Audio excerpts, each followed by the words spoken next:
Welcome to another episode of Middle Ground with JLE L.L.C, where we treat you like family. That's the theme song, Detroit Love, off my first album, The JLE Experience. I own the music and copyright, so don't mute on Facebook. Always got to say that. We got another amazing guest for you this season 12. We'll roll up her amazing accolades. She got some for you.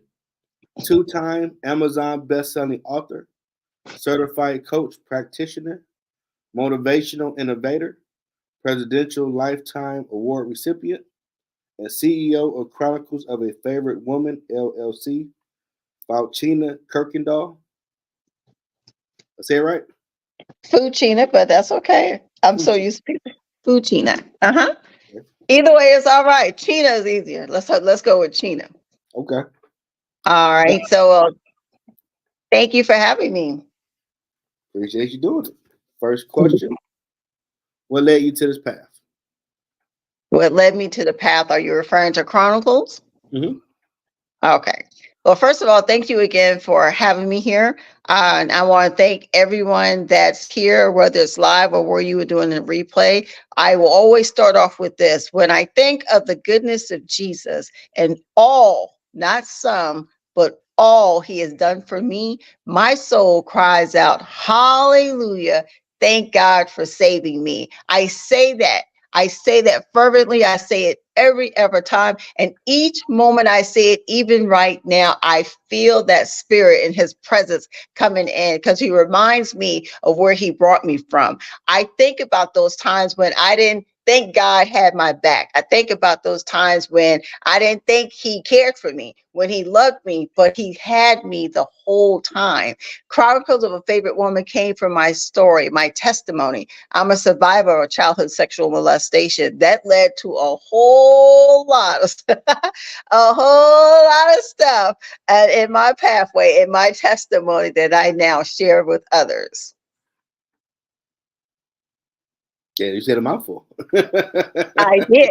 I didn't want to say too much. Yeah, right. I'll wait. This is your story. I'll wait. I did notice you put in a description for the calendar, topic is not my fault, but it's my responsibility. Yes. It is not my fault, but it is my responsibility. I'm sure a lot of people can relate to this. A lot of people can go back when we think about some of the things that we've done or are doing in our life. It comes from a root. There's always a root to something. My root comes from molestation. My root comes from rejection. My root comes from abandonment. But it all stems, all I can say is, well, let me go back even further. I'm a survivor. And as a survivor, I had to learn through life. I'm not going to say the hard way. I'm just going to say the way, because everything that God does for us is for a reason. There's a pain for our purpose. There's a purpose for our pain. And even though we may not see it now, because the only thing we could do is stay stuck, I will just tell you this. I remember a time when I didn't think I was loved. I remember a time when I didn't think that I was blessed. I remember a time when I just didn't feel like I mattered. And there are times when I wanted to take myself out. But how many times we've been angry, or how many of you are angry right now? We're upset with everything. We're upset with life, even God. We're upset because we have that question where we say, well, why me? Why me, Lord? Why? There's a purpose.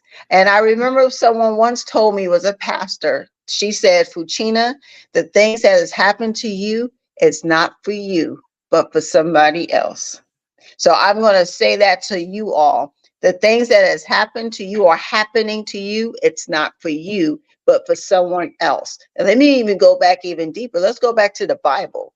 Let's talk about every person that was used in the Bible had a history. Something was up with everybody. Okay. Moses was a stutterer and a murderer. Rahab was a whore. Peter was off the chain. Peter cut your ear off in a second. He will. But everyone that God uses has a story. I always tell people, you can't tell me how to get through if you've never been through. I've been through. That's why I don't mind telling you right now what I've been through. I've been through the molestation. I've been through the addiction of alcohol, pain, and sex. I've been through all of that. I'm here to tell you that there was a purpose, and there is a purpose, because I'm here tonight as a part of that, purpose to share with you. I know that there are times when I felt embarrassed or ashamed.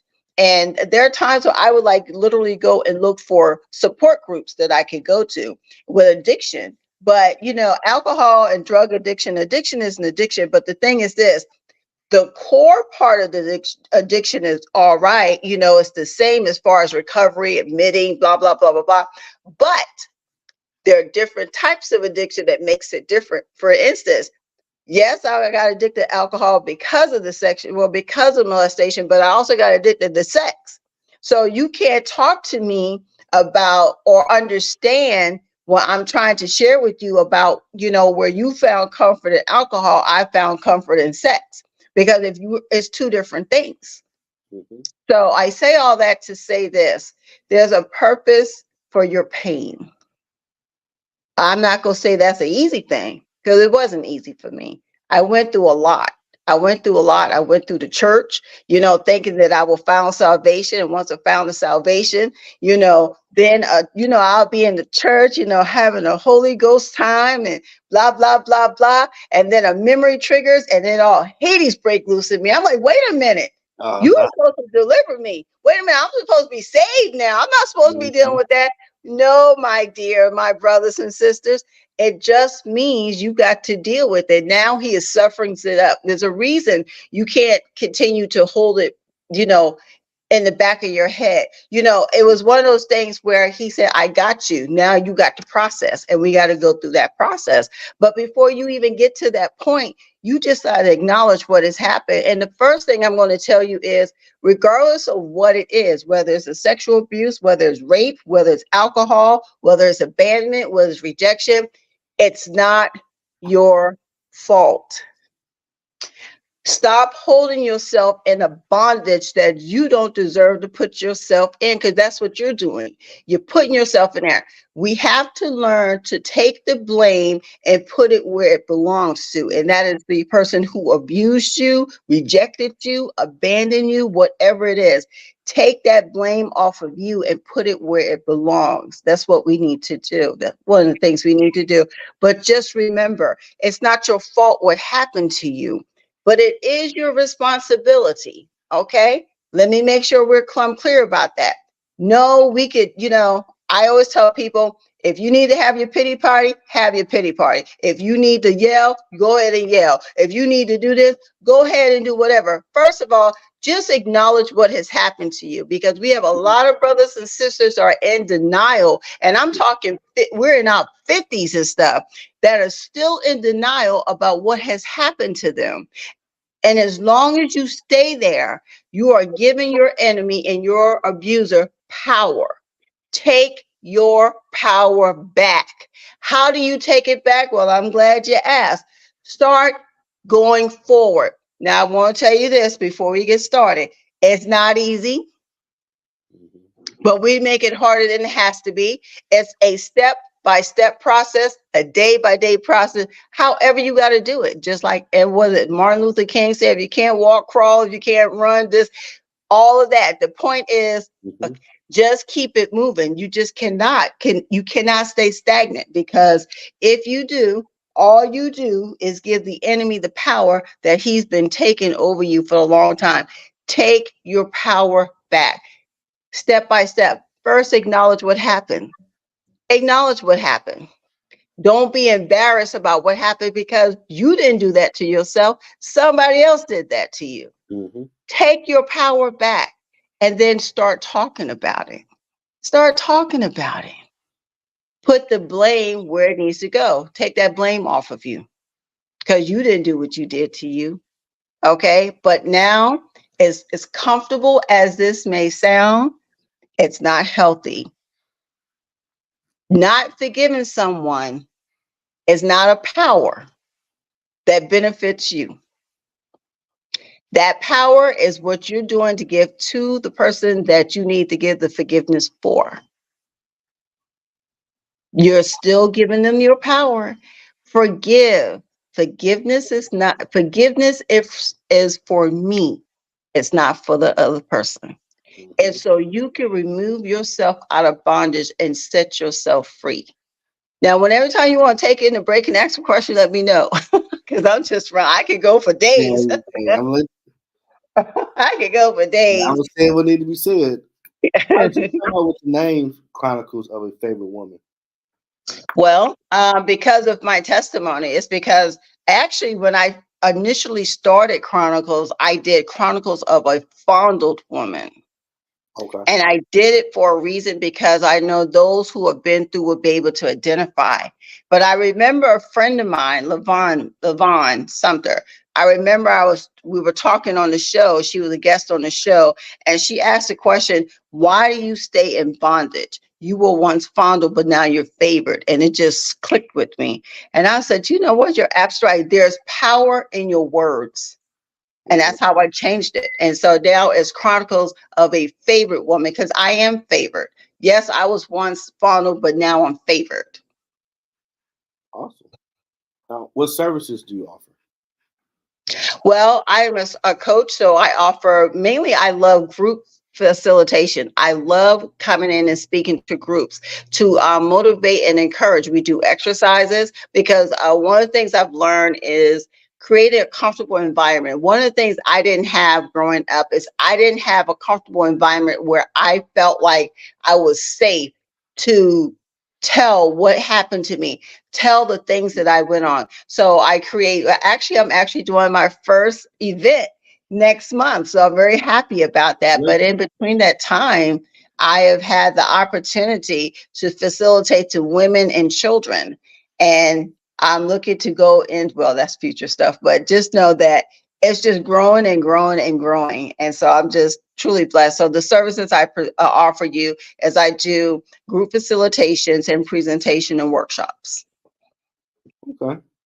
You're an Amazon 2-time best-selling author. How did you transition to that? Actually, it's 3 times as of late. I just wanted to share my story. That's really what it's all about. I had an opportunity of being approached of being a co-author in 3 books. Okay. And I had the opportunity to do that. So it's trust the process, stay out the trash. Yeah. Yes. Stay out the trash. What is my other one? I can't remember my other one. I think I might have did that one. No, I didn't do that one twice. I just don't remember what the other one is. But yeah, I am. Oh, it's not my fault, but it's your responsibility. So yeah. But that's how it came to play. But actually, I'm working on my solo project. As a result of doing those anthologies, I'm now working on my solo project. I just got the title for it, thank God. And I'm really looking forward to being open and honest. I love being transparent. I've learned that transparency is for me, and people will appreciate transparent. I know I do. I like somebody who don't mind being vulnerable. And I'm that person. I don't mind being vulnerable. I don't mind telling you about my story. You don't have to tell my story. I can tell my own story. Yeah, that's the path God got me on. I want too relatable to doing that. He had to push me a little bit. He had to push you as far as being vulnerable, or pushing being to that transparent about my story. Oh yeah, that's a process. Talk about me. I know you got to talk about you. That's what helps people. Like, what? That is a process. But I've always been a vocal person. And at this point, I'm to a point where I don't allow fear to get the best of me anymore, because of other people. I don't allow other people's insecurities to get the best of me, because the truth of the matter is you can't judge me, because I'm the one that was molested, not you. I'm the one who went through all this, not you. So you telling me about what I should or should not do, I realized there was a motive behind that, because it really wasn't about me. It was about you feeling bad or feel like you're going to look bad when you don't even need to be worried about that. What you need to be worried about is the fact that I'm finally coming out of darkness and I'm coming into the light, that God is using me for an instrument. That's what we need to be concerned about. But I'm going to leave you where you are, and I'm just going to do what God tells me to do. And if you have a problem with it, then you go to the Lord and have that conversation. And you know what? I don't even want to know how that goes. Just may God bless you. May heaven continue to smile upon you. I hear you. Oh man, I hear you on that. Yes. Now, what is a motivational innovator? Exactly what I'm doing right now. I want to motivate people. I want to encourage people to speak up and speak out. Okay, I just got to be blunt. I don't know anywhere to be. We have to get past our pain. Either you want to live or you want to die. Either you want to come out or stay stuck. But staying stuck is do nothing but a slowly deterioration of you spiritually, mentally, socially, and physically. And don't get upset with people on the decisions you made on trying to stay stuck. You're right. You have to make that decision.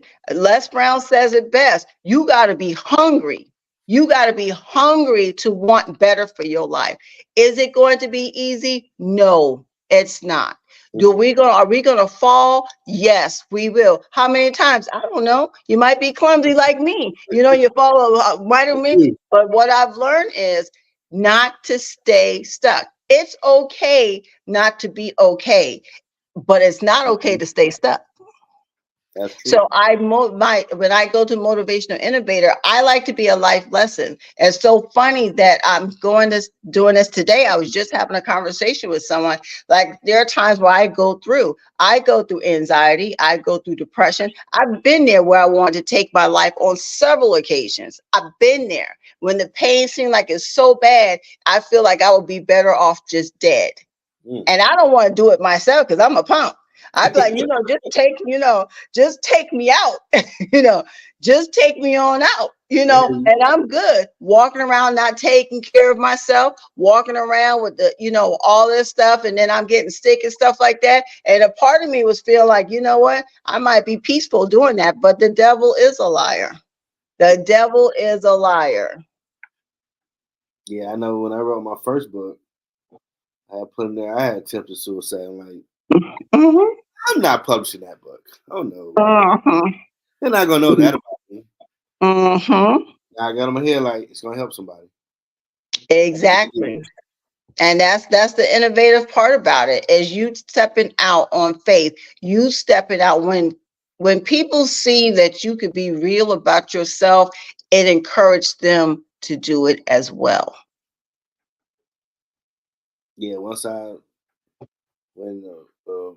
a friend from Instagram that's overseas said my book gave him a reason to keep going, that's when it became more about you. It's about doing the work. Because you never put it out, and that did do it. My thought that'd be on you because he told you to put it out there. It's going to help somebody. That's right.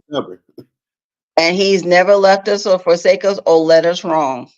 No. Because whatever we listen, for our good, but for God's glory.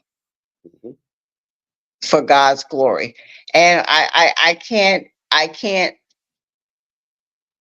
stress enough to people that, and maybe you're listening right now, like I said, live or replay, maybe you've gone through and maybe you try to hide it for so long. Like myself, I just act as if it never happened. So I would just pack it away in the back of my mind.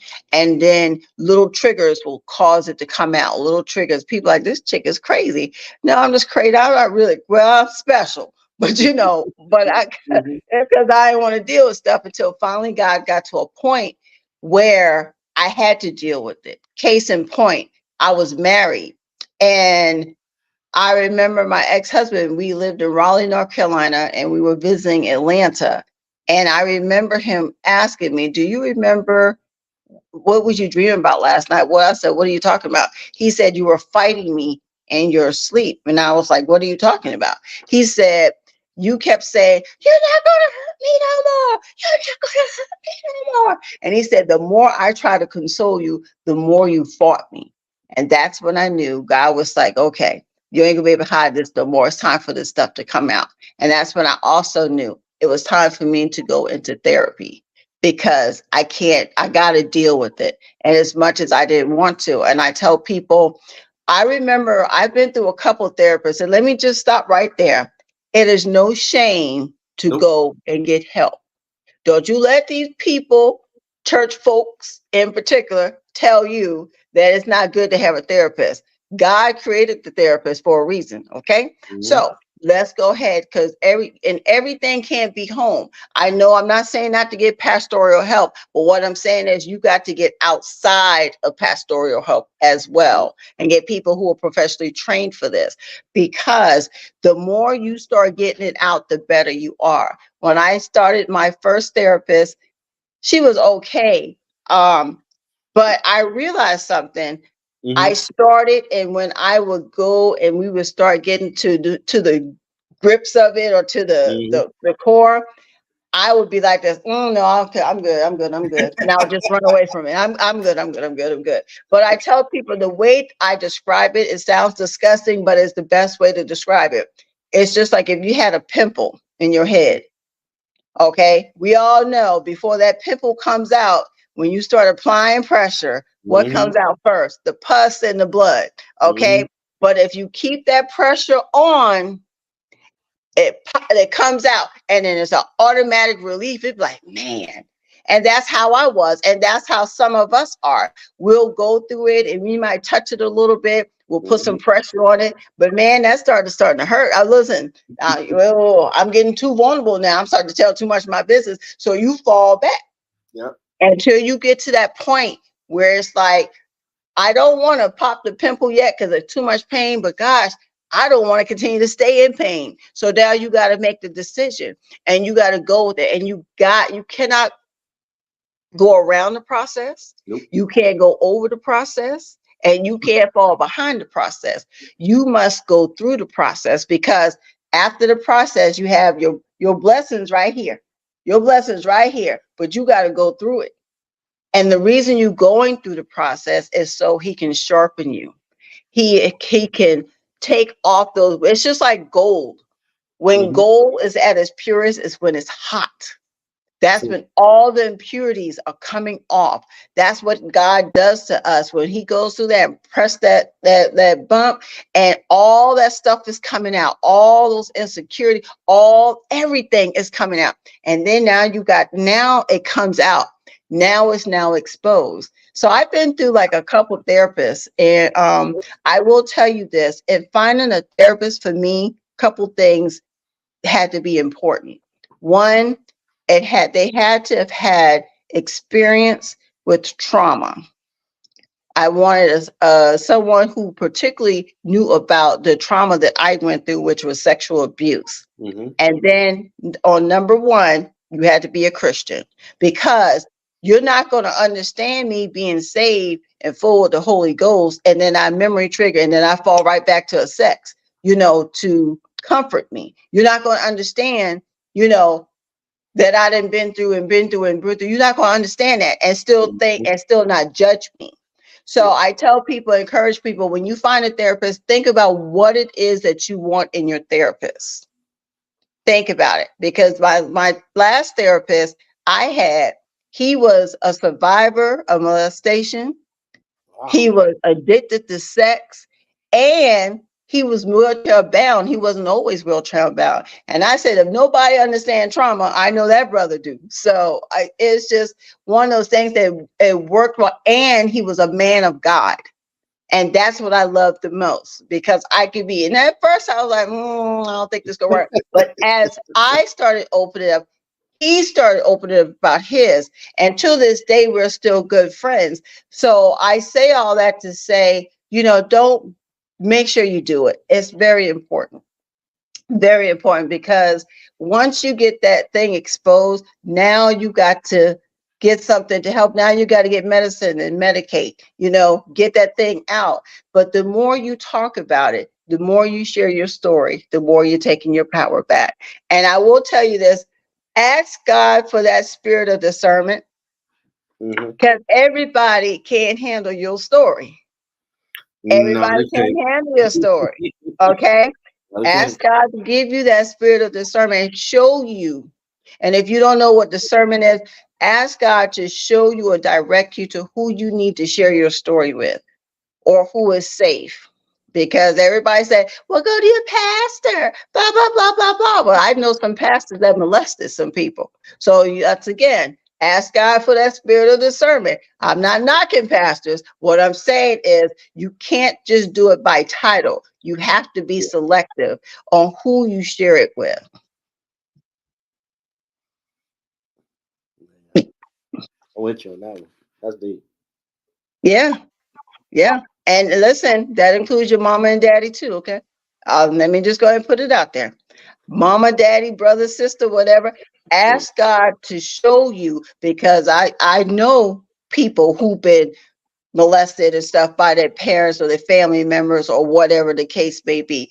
Ask God to show you. And as parents, let me just put a plug right there. As parents, pay attention to your children.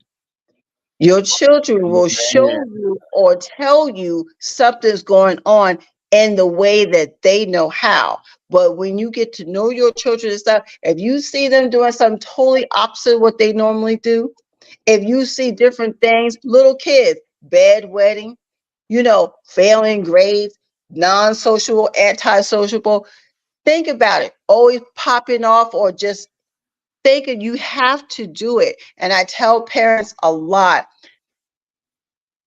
I live in a society when I grew up that kids were seen and not heard. And the adults will always right, and kids need to know their place. Well, because of that, you have a lot of kids that have been molested because cousin so-and-so or whatever has done that. And I was a victim of that because they never thought, until I got older and started sharing that this person, my cousin, was molesting me, all this time. And there are times when I'll share this. I remember I live in the country. So in the country, you share the telephone line. And on the telephone line, everybody can hear everybody's conversation, blah, blah, blah, blah, blah. Well, he was on the phone with a female, and I got jealous. And and I popped off at the mouth. And I remember him coming over to the house and telling my grandmother what's going on. And for me, I was like, oh my gosh, that would be my opportunity to say, what he's been doing to me, blah, blah, blah, blah. And my grandmother, unbeknownst to her, I'm not knocking her for this, she was just being a parent. All she heard was I was disrespectful and slapped the fire out of my face in front of him. The fire. At that moment, I was like, I can't trust nobody because I don't have nobody who's going to be able to help me. I've had a lot of people tell me they told grown ups they ain't believe them. Like, wow. Yeah. And my therapist like that. They didn't believe it. In fact, they blamed him. That's so funny, but it's not funny. But they switched it and blamed it on him. It's a lot that I know some women where their parents didn't believe them. What? First of all, do you know how much nerve it takes for us to come to you and tell you what's what, for you to slap me in my face and say, what? We got to be wary. And, we got to be wary. And I tell people all the time, especially those girls and guys who are incarcerated, there's a root to everything. Kids not born that way. They're not born, like I remember my brother, we were talking one time, he went to school in Rock Hill, Winthrop. And I remember him calling a girl out a name. And I said, let me ask you a question. Do you think a person or a girl is born to be a whore? When she gets up, she's a whore? I said, that's a process. She may not even think that she's a whore. Okay. She may be trying to survive the best way she knows how. So I tell people, be careful how you judge people on the cover, because you don't know what makes them do the things that they do. The question is, why don't you try a different approach? Why don't you approach that young woman or that lady and say, hey, you're better than that.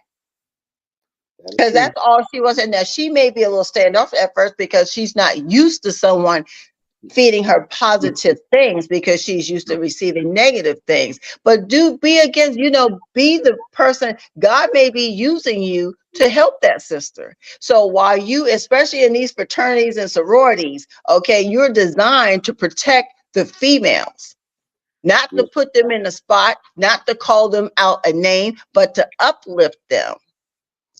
So, and females, same thing, because I'm not going to put y'all on no, same thing.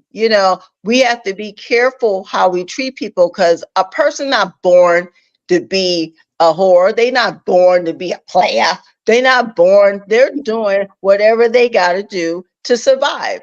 Yeah. And that's just all, because that's all they know. All they know. For me, it was survival. And at this point, I'm kind of bold with I don't care what you think, because you're going to think what you want to think anyway. So I'm going to do me. I'm going to do me. And I'm like this to this day. You know what? You're going to think what you want to think. You're going to say what you want to say. And if you want to believe what someone said about me without coming to me, the source, then you know what? I'm going to leave you and your thoughts on your own. And I'm going to keep it moving with mine. I hear you on that. Now, you are on a Presidential Lifetime Award recipient. How did that come about? Everybody asks me about that, and I appreciate it. It's an honor, and I'm just here to help as long as I can help people. And when I found out about it and found out I got, I was receiving one. It's an honor. As long as I can help people, that's all I really care about. I'm not a big thing. I'm not saying that I don't appreciate my awards or accolades, but I can't take that to heaven.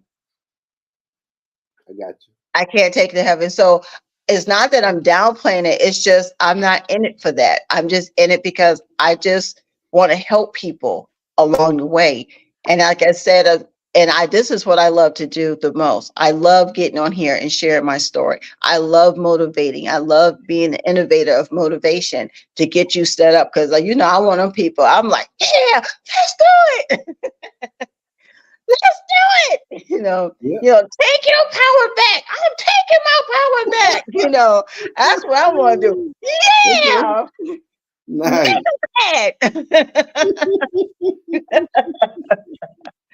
So I appreciate it, but I'm going to say something because, you said something earlier that made me trigger this, is that you never know who's watching you. You never know who's paying attention to you.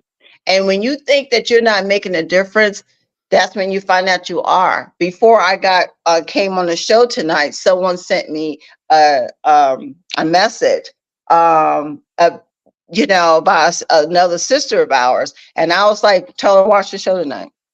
Tell her to watch the show tonight. I love to talk about my story. I encourage other people, share your story. There's a purpose for your story. There's power in your words. There's power.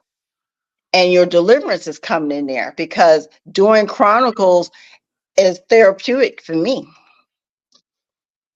It's therapeutic for me, not just for other people, but for me. But I say all that to say, when you think people are not paying attention, they're paying attention to you. Yeah, I have to remind myself of that. People watching this new journey I'm on. Yeah. When I'm going to get to the end result where the money's there, I can really make some move, impact, help people. And they just probably take the moves. Maybe it's the priority. Why don't we keep the priority on helping people? Because God will make room for your gifts. Mm-hmm. Focus on your gifts. He'll make room for it. That's true. Now we reached the promote guest moment of the show. Anything you got coming up? The floor is yours. Yes. So I am doing my first event. So I say all that to go through all the molestation, the addiction, the insecurities, the not knowing who I am. I say all that to say that I am actually doing my first event, like my first official event that I'm doing is called Chronicles of a Favorite Woman Present Trash Talk. And Trash Talk is based off of the scripture, 2 Peter, 2nd chapter, 20th to 22nd verse. And I'll paraphrase. And basically, you know, God said, I deliver you from this, and you're going to go back to what I deliver you from? What you asked me for? You're better off not asking me. And he says that classic, you know, that proverb that talks about the dogs that go back to his vomit. Every time I say that, it makes me cringe. But how many of us find ourselves getting delivered for something, then we go right back, getting delivered? Females, I'm going to use y'all, or males. You know, we get away from this type of girl or this type of boy, but then we find ourselves going right back. And then we're wondering why. It's because of that spirit of familiarity. And we got to get rid of it. Okay. We got to address it. And that's what Trash Talk is all about. It's about women coming together. Am I my sister's keeper? Yes, I am. We are all coming back. What I've learned is a lot of people are embarrassed and afraid to talk about the stuff that they're going through, or to talk about the fact that they've done it over and over again. And that's what Trash Talk is all about. It's going to be in Latson, South Carolina, Harborstone Apartments Clubhouse. I'm really looking forward to it. If you can come on. It is a physical event. So I'm looking forward to it. On March 16th. And if you're in South Carolina, Latson, please make it away. The tickets are available. It's $50 per ticket, and you will not leave there the same the way you came in. We're going to have a brunch, and you all know I'm from the South, so we're talking chicken and waffles, shrimp and grits. So we're talking about all of that. We're talking about, you know, beat headsets. We got donations and sponsors who've been totally gracious throughout this, you know, but the thing is, come in with an open heart and an open mind. So I have that going on, and that's about it. That's really what I want to promote with that. You know, I've had books. Yes, I have books. And that's 90 days of biblical instructions. You can look that up. All the books are on Amazon right now. Lord, I went blank. I can't blank. Seriously, I went blank. They come back to you. And Perfectly Fierce and Focused. There you go. I definitely want to talk about that, because that was actually my last anthology I did that came from the subject, Stay Out the Trash, which is the reason we're doing Trash Talk. So yeah, it's all on Amazon, please. But if you get a chance, check it out. If you want to reach out to me, I am definitely available on Instagram, Facebook, YouTube, and Twitter. Not Twitter. I don't like Twitter. TikTok. I don't care for Twitter. But TikTok, and that's under Fouchina Kirkendoll. But on my Instagram and my Facebook, you can also catch me at Chronicles of a Favorite Woman. I'm also on LinkedIn under Fouchina Kirkendoll as well. If you do need to reach out to me, you can reach out to me at 470-222-5520. Okay. I'll put that in the description. What has been your biggest challenge on your journey? I can't say that there are challenges, but they say consistency is the key to breakthrough. And I would just say staying consistent. And I want people to know that it's okay if you fall, just don't stay stuck. Because we fall all the time. If we didn't fall, then the only perfect person that walked the earth was Jesus. And I ain't ready to meet him yet, you know, but when I am ready to meet him, then I know all will be well with me. But I got to get to that process, and just not being so hard on myself, because I'm my worst critic, that it's okay not to be okay. That's true. That's true. Now, in your words, what has been your impact in the community? In my words, what's been my impact to the community? Mm-hmm. I would say being true to me, staying transparent, being open. Transparency is for me. And, you know, if you want to hear the story, I don't mind telling you. You know, I tell people, but if you want truth, come to me. But if you want me to fluff, then I'm not going to be the person you want to talk to. Okay, what's the story? I'm curious now. I just told you a story. We're talking about it now. We're talking about it now. I'm just saying that, as people, we have to recognize that, the things that happen to us is not our fault, but it is our responsibility. What we have to learn to do is take our lemons, add some water, add some sugar, and make lemonade out of it. Because the best thing you could do to anyone that's done anything to you is to succeed and overcome. That is true. They don't want you to do that. Mm-hmm. They want to point and laugh. You still at the bottom, like I thought you would be. Yeah, most people put us in places. I tell people, when you're digging a grave, make sure you dig. Well, you ain't really got a big dig too, because the grave you building for somebody else will be the one that you fall in. And I've seen that. I've seen how people threw me under the bus, and some people judge me and don't even know me. Wow. Don't even know me. I remember this lady.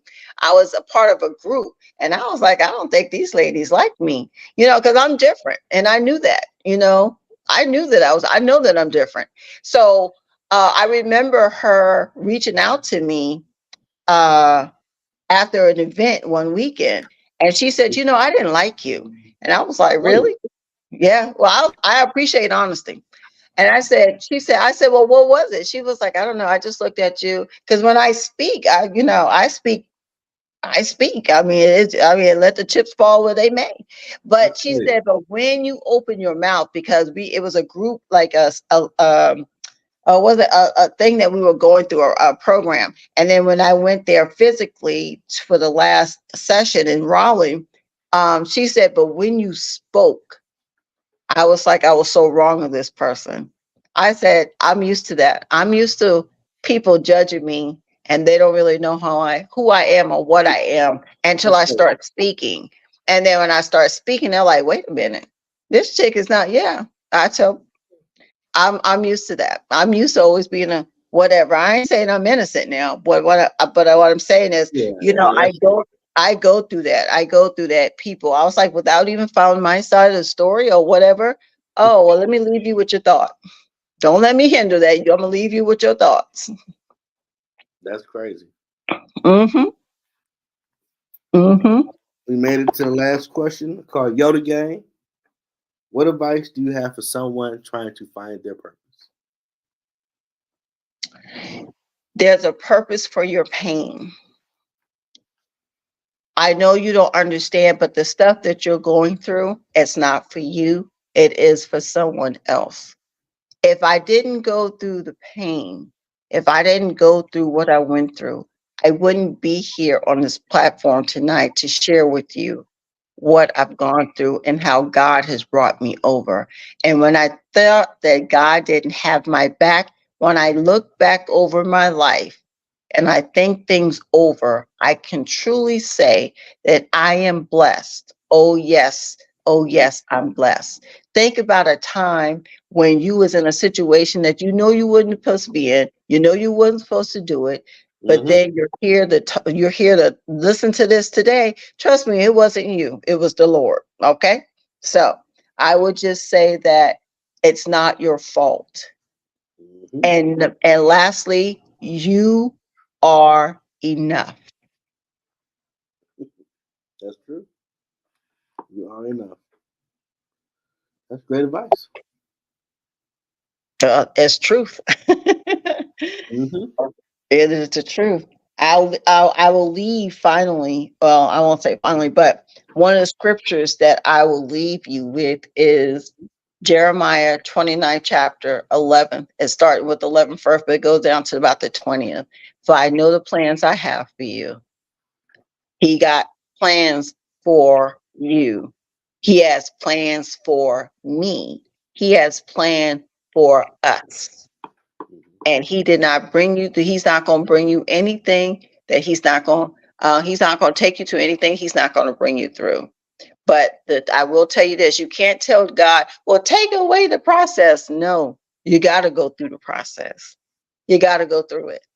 Just ask God. I've learned, give me the strength to go through the process. All the heartaches and heartbreaks, thank you. All the rejection, thank you. All the betrayals, thank you. It will not kill you, but it will make you stronger. That's true. Mm-hmm. So how'd you like being in the middle ground? I enjoyed it. Thank you for the opportunity for being here. Like I said, anytime I get to talk, which I love to do, I love to share the story, and I love to encourage others to share the story as well. But this was an awesome opportunity. I was like, okay, I love it. So thank you for the opportunity of doing it. Allow me to share your platform. So I really appreciate it. I appreciate you sharing this story, because some people don't own their situation and move forward from it. They still be stuck. It's a process, and that's only because, and I always say yet. I tell people yet. You haven't shared your story yet. Mm-hmm. Okay, you haven't told this yet. Okay, there's power of life and death in the tongue, and I know that your yet is coming. Just if you question this, do you want it bad enough? Do you want this enough?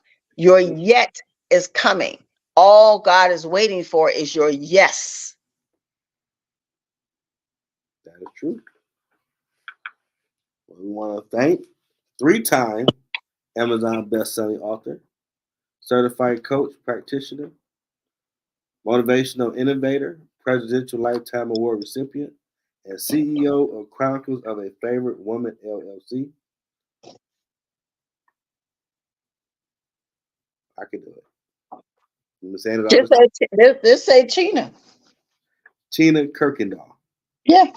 So, and it's Fouchina Kirkendoll. It's not, listen, it's one of them things you got to say over and over again, but the name is long. It's 18 letters long. That's not even my middle name. Okay. That's a lot. That's a lot for me. After signing, after a certain amount of time, you just scribble. You just scribble after a while, but this was a phenomenal opportunity. I really appreciate it. And I hope, let me change the profession of my mouth. I pray that this is a blessing for someone, and someone to be encouraged to do what you do. I'm not going to tell you that it's easy. No, I'm not going to sit there and lie to you about that. What I'm going to let you know, it is necessary. And the only way you can eat an elephant is one bite at a time. And that's it. You can't do no more. It's just like that New York style pizza. You try to eat too much of that pizza, if you want to, find yourself all choked up. So, but I'll leave you with this last scripture, because it helps me along the way, and it's Galatians 6 chapter 9th verse. And let us not grow weary while doing good, for in due season we shall reap if we do not lose heart. I understand you might get tired. I understand you might get frustrated, but don't stop and don't quit. The best is yet to come. That's amazing. With that, we hope you enjoyed this. All my listeners, replay it, share with someone that need it. Great guest this season 12, man. This is phenomenal. We're going to have her back when she's ready with that third book. We'll talk about it. Her solo book coming. Yes. That's going to be another great conversation. Yes. But don't forget, one of the things I did tell people, tune into Chronicles of a Favorite Woman. You can catch me on Sundays, 9:30 Eastern Standard Time. I am on YouTube Live, so catch me and if you don't know, go and look at Fouchina, Fouchina Kirkendoll, and I think my name is already printed up there. You can YouTube me, and I tell people I am Googleable, so you can Google my name. Awesome. Well, definitely check her out. I'm going to check it out myself. Awesome. And have an awesome weekend. I have another great guest tomorrow at 7. All right. Thank you.